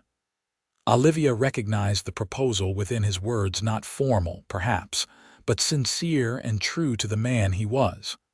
"Some things are worth waiting for," she replied, her heart full. "But I don't need grand gestures or material comforts, Vince. I just need you." Their kiss, tender and full of promise, sealed a commitment as binding as any made before a minister. By mid-August, Vince had recovered enough to return to light duties at the ranch, though Doc Jenkins still restricted him from anything too strenuous. Olivia, meanwhile, had resumed her position at the bank, though she spent most weekends at the Double R. Their courtship, unconventional as it had begun, settled into a rhythm that balanced propriety with the deeper connection they had formed. Vince called at the boarding house when in town. They attended church together on Sundays when Olivia wasn't at the ranch. They exchanged letters on days they couldn't meet, simple notes often, but occasionally longer missives that revealed the growing depth of their feelings. It was during one of Olivia's weekend visits, to the double R in early September that Roland Richards approached Vince with an unexpected proposition. "I'm getting too old to manage the northern pastures properly," Richards said as they sat on the porch after supper, pipes lit against the evening mosquitoes. "Been thinking about dividing the property. Tom will take over the main ranch here, but there's a good piece of land, about 80 acres, with a small cabin up by Crooked Creek. Needs work, but the grazing's good and there's plenty of water." Vince waited, sensing there was more to come. "I'd like to offer it to you," Richards continued. "Not as a gift, I'm not that generous," he chuckled. "But at a fair price with reasonable terms. You could run your own stock there, build it up gradually while still working for me as needed." Vince was momentarily speechless. "That's very generous, Mr. Richards. It's practical. I'd rather sell to someone I know and trust than a stranger." Richards glanced meaningfully toward the house, where Olivia was helping Margaret with the dishes. "Besides, a man thinking of starting a family needs his own place." Warmth spread through Vince's chest, not just at the opportunity being offered, but at the implicit acceptance it represented. "I'd need to see the property, understand the terms. Of course, we can ride up there tomorrow if you're feeling strong enough." Richards knocked his pipe against the porch rail. "Just think about it. No rush." But Vince had already made his decision. The prospect of his own land after years of drifting, was too compelling to resist. And the timing seemed providential, aligning perfectly with his hopes for a future with Olivia. The following day, Richards took Vince and Olivia to see the property. The ride was longer than Vince had anticipated, nearly 2 hours north of the main ranch. But as they crested a gentle rise and the land spread out before them, he felt something he hadn't experienced in years, a sense of coming home. The cabin was rustic but sound, built of sturdy logs with a stone chimney.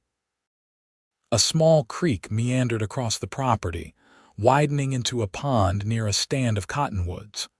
The pastures were well watered, the soil rich enough for a kitchen garden and perhaps some crops. "It's beautiful," Olivia breathed as they dismounted to explore. Richard smiled, pleased by their reaction. "Laura and I lived here when we first married, before Tom was born. It was enough then, and it could be again for a young couple starting out." While Olivia explored the cabin, Richards outlined the terms of his offer to Vince. The price was indeed fair, challenging, but not impossible with careful management and continued work at the main ranch. "I can make a down payment from my savings," Vince said, calculating quickly. "And the monthly terms seem reasonable." "We'll draw up the papers when we return," Richard said, extending his hand. "Congratulations, Vincent. You're a landowner." The word resonated deeply. Landowner. After years of having nothing permanent, nothing he couldn't carry in his saddlebags, Vince was putting down roots.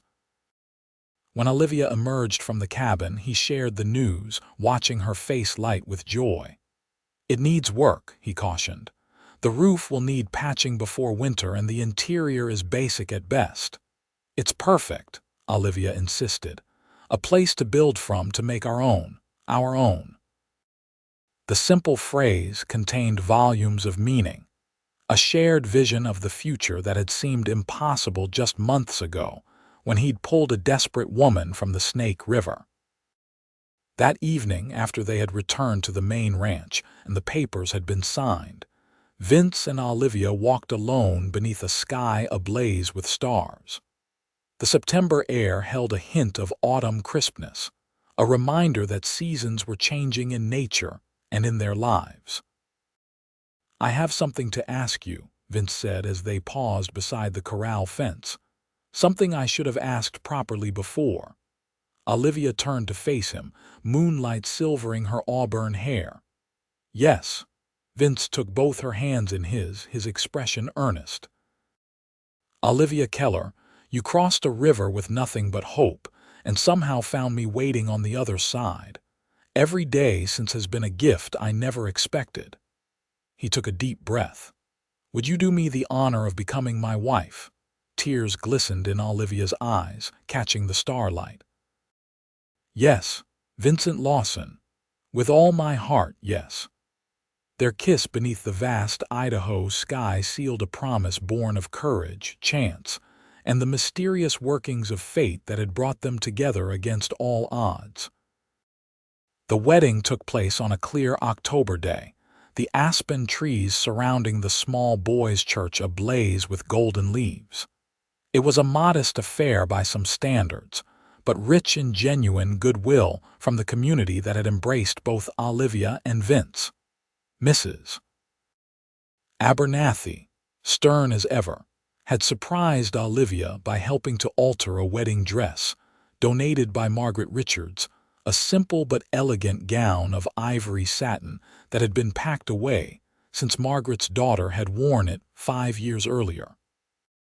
"Every bride deserves to feel beautiful on her wedding day," the boarding house mistress had said gruffly, her usual severity softened by the occasion. Mr. Wilson had not only given Olivia time off for her honeymoon, but had presented the couple with a handsome mantel clock for their new home. "Punctuality is the foundation of good banking and good marriages," he'd pronounced with a twinkle in his eye. The ceremony itself was brief but meaningful, with Roland Richards standing as Vince's best man and Martha serving as Olivia's bridesmaid. As they exchanged vows, Olivia found herself reflecting on the journey that had brought her to this moment, from the desperate crossing of the Snake River to the security of Vince's steadfast love. When the minister pronounced them husband and wife, and Vince's lips met hers in their first kiss as a married couple, Olivia felt a sense of completion, of coming full circle. The woman who had fled with nothing but hope had found not just safety but joy, not just survival but love. The celebration afterward was held at the Grange Hall, the same place where Vince and Olivia had first danced together. A festive meal prepared by the women of the church was followed by music and dancing that continued well into the evening. As Vince led Olivia in a waltz, his arm secure around her waist, he bent to whisper in her ear, "Happy, Mrs. Lawson." The new name sent a thrill through her. "Completely, Mr. Lawson, and you, more than I ever thought possible." His gray eyes, usually so reserved, shone with undisguised happiness. "I spent years wandering, never staying anywhere long. Now I understand why I was looking for you." The following day, they departed for their new home on Crooked Creek. The cabin had been transformed in the weeks since their first visit. Vince had spent every available moment repairing the roof, replacing broken window panes, and building basic furniture. Olivia had scrubbed, sewn curtains from fabric purchased in Boise, and stocked the small pantry with provisions for the coming winter. It was still humble by any standard, one main room with a stone fireplace, a small bedroom, and a lean-to kitchen, but to Olivia, it was a palace. It represented everything she had feared lost forever: security, permanence, the chance to build a life with someone she loved. As they crossed the threshold together for the first time as husband and wife, Vince suddenly swept Olivia into his arms.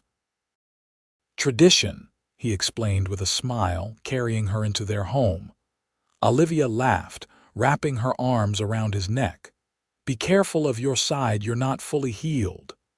"Some things are worth a little pain," Vince replied, setting her gently on her feet beside the fireplace. "Welcome home, Olivia." Home. The word had never held such meaning. Olivia moved into his embrace, the simple gold band on her finger catching the light as she placed her hand against his chest. "Our home." The winter of 1876-77 proved to be one of the harshest in Idaho's history, with heavy snows and bitter cold isolating many outlying homesteads for weeks at a time. Yet for Vince and Olivia, The long winter nights in their snug cabin were a blessing rather than a hardship, time to deepen their connection, to learn the rhythms of shared life, to plan for the future. They established routines that played to each of their strengths. Vince handled the outdoor work, caring for the small herd of cattle and the 3 horses they owned, hunting game to supplement their provisions, keeping paths clear and firewood stacked. Olivia managed the household, cooking meals that grew increasingly creative as winter progressed, preserving their resources with careful planning, and keeping detailed records of their finances and supplies. In the evenings, they would sit before the fire, sometimes reading aloud from one of the books Olivia had brought from boys, sometimes simply talking of their hopes for the ranch.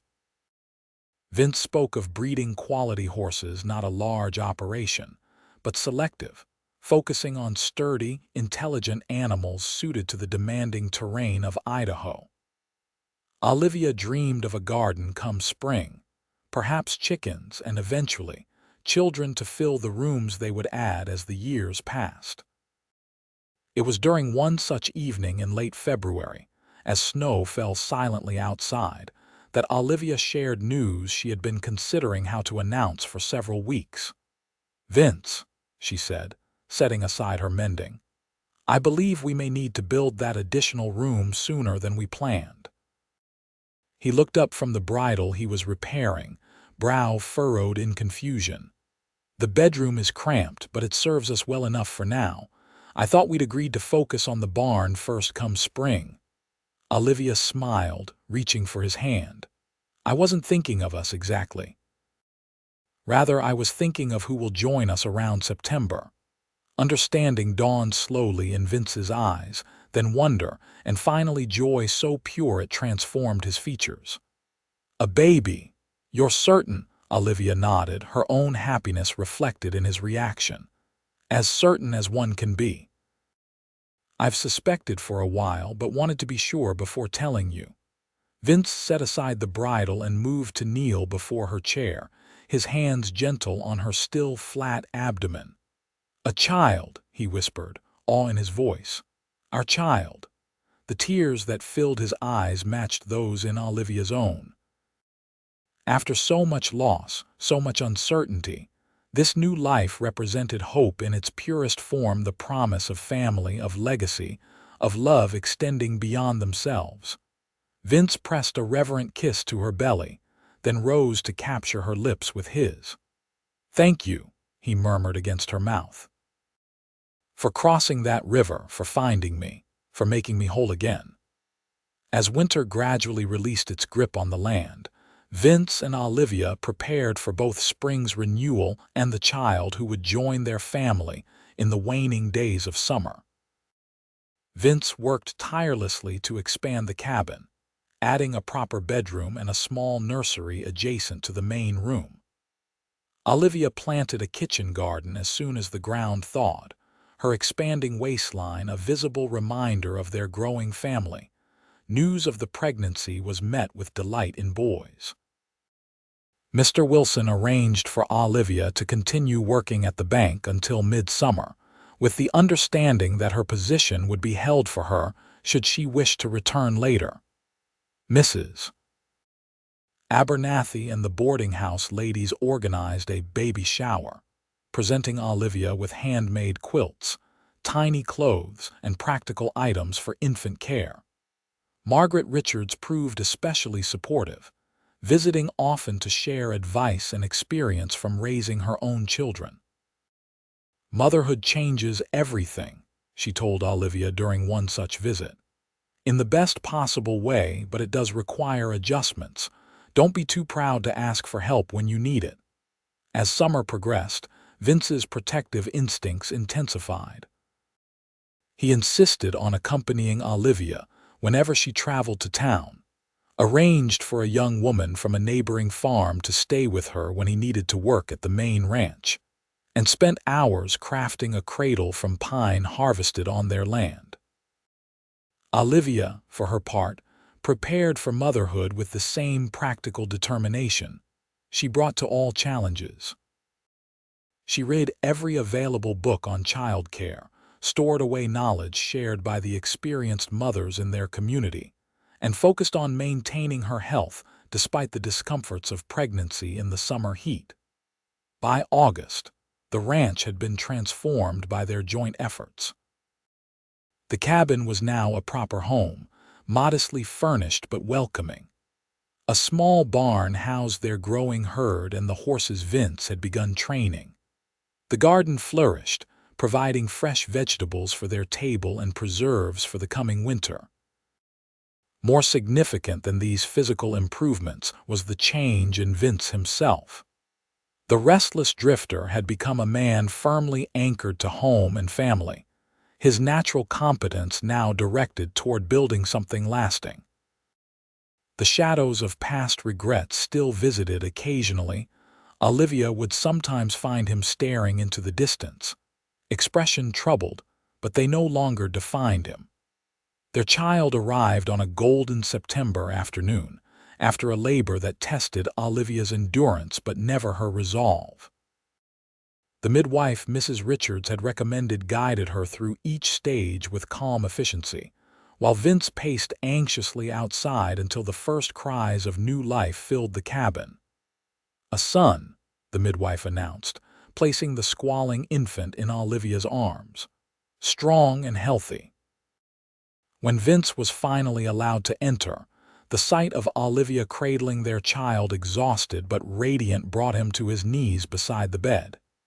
"He's perfect," he whispered, one finger gently tracing the baby's tiny features. "Just like his mother." They named him James Thomas Lawson James after Olivia's father, Thomas in honor of Roland Richards' son, who had become a close friend to Vince. As autumn painted the hills in russet and gold, the small family settled into new routines centered around the infant's needs. Parenthood brought challenges neither had fully anticipated: sleepless nights, moments of overwhelming responsibility, the constant vigilance required by a helpless new life. Yet these challenges were balanced by joy so profound. It sometimes took Olivia's breath away the first time James smiled, the perfect weight of him in her arms, the sight of Vince singing softly to their son in the pre-dawn hours. "I never imagined such happiness," Olivia confessed one evening as they sat before the fire, James sleeping peacefully in his father's arms. "After my father died, when I crossed that river, I hoped only for safety, perhaps eventually some measure of contentment. This you, James, our home, it's beyond anything I dared to dream." Vince's expression was tender as he gazed at her. "You know what amazes me? If you had crossed at a different point, if I had camped elsewhere that night, we might never have found each other." "Perhaps it wasn't chance," Olivia suggested. "My mother used to say God has a plan for each of us, paths that intersect when they're meant to." "I like that thought," Vince said softly, looking down at their sleeping son. "That we were always meant to find each other, to create this life together." The years that followed brought both joys and challenges as the Lawson family and their homestead flourished together. The harsh Idaho winters and occasional droughts tested their resilience, but each difficulty overcome strengthened their partnership. By the time James was 3, Vince's careful breeding program had begun to show results, with his horses developing a reputation for intelligence and stamina. Olivia had started a small school in their expanded home, teaching James and several neighboring children basic letters and numbers. Their family grew again with the birth of a daughter, Sarah Margaret, in the spring of 1880, followed 2 years later by another son, Daniel Vincent. Each child brought new dimensions to their family life, new reasons to expand their home and their hearts.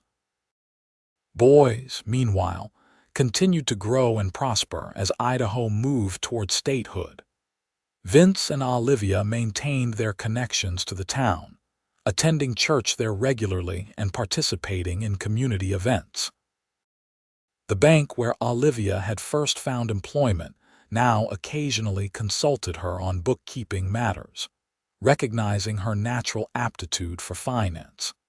News of Jeb Hanley reached them periodically over the years, reports of robberies or intimidation in neighboring territories. But true to Marshal Donovan's prediction, the outlaw never returned to the boys' area, finding easier pickings elsewhere until justice finally caught up with him in Montana Territory in 1882. On a warm evening in the summer of 1886, exactly 10 years after Olivia had crossed the Snake River with nothing but hope, she and Vince sat on the porch of their now substantial home, watching their children play in the yard. James, nearly 9, was showing his younger siblings how to catch fireflies in the gathering dusk, their laughter floating on the gentle breeze. "You ever think about that day?" Vince asked, his hand finding Olivia's as it often did, the gesture automatic after years of marriage. "When I found you in the river," Olivia smiled, leaning against his shoulder. At 32, she retained the beauty that had first caught his attention, though experience had added character to her features, confidence to her bearing. Often, it was the ending of one life and the beginning of another. Vince nodded, his gray eyes a feature inherited by both their sons reflective as he gazed across their property. The original cabin was now the core of a comfortable home. The barn housed a dozen quality horses and twice as many cattle. Fields of hay and a thriving orchard completed the picture of prosperity built through years of shared labor. "When I was drifting," he said quietly, "I used to wonder if I'd ever find peace from the memories, from the restlessness. Never imagined it would come in the form of a half-drowned woman with fire in her eyes and determination in her heart." Olivia laughed softly. "Not exactly the stuff of romantic poems, but the most beautiful sight I've ever seen," Vince countered, his voice warm with sincerity. He turned to face her fully, the last light of day gilding his features. At 40, lines of experience marked his face, silver threaded through his dark hair, but his eyes still held the steady strength that had first earned Olivia's trust. "I love you, Olivia Lawson, more with each passing year." "And I love you," she replied, the words as true now as when first spoken. "My cowboy who waited on the other side." As twilight deepened around them, their children's laughter blending with the eternal song of the Idaho wilderness, Olivia reflected on the journey that had brought them here. From desperate flight to lasting love, from survival to prosperity, from strangers to family, a path that had begun with a river crossing and led to a life richer than either could have imagined. Sometimes, she thought, hope was enough to carry you across troubled waters. And sometimes, if you were very fortunate, someone was waiting on the other side to help you build a life beyond your dreams.